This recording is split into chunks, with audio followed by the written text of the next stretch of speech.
नमस्कार, सरिताच्या स्वयंपाकघरात म्हणजेच आपल्या सरिताज किचनमध्ये आज आपण करणार आहोत बनाना बीटरूट आईस्क्रीम स्मूदी।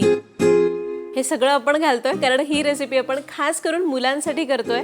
तुम्हीच म्हणायचे की नाही की ताई अगं मुलांसाठी काहीतरी दाखव जे मुलांना आवडेल आणि पौष्टिक आहे। तीच रेसिपी शेअर करणार आहे बीटरूट बनाना आईस्क्रीम स्मूदी आणि यासाठी आपण वापरतोय फाबरचा 5-in-1 hand blender plus food processor.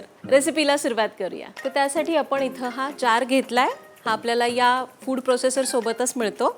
त्यामध्ये आपण घालूयात बीट।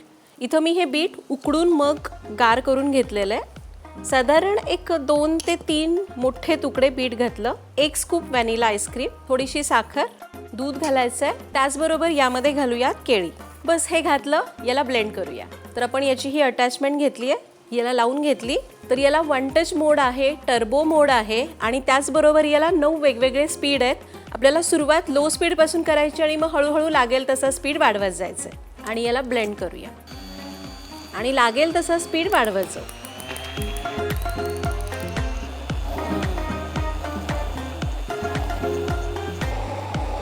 आणि आपली ही स्मूदी तयार झाली आहे। इकडे आपण कप घेतलाय, याला पोर करूया। आहा, ही बघा काय सुरेख रंग आलेला आहे। त्याचबरोबर याची कन्सिस्टन्सी बघा आहे ना, एकदम मस्त परफेक्ट स्मूदी। आता हे मुलांना द्यायचं आहे, थोडंसं डेकोरेट करू।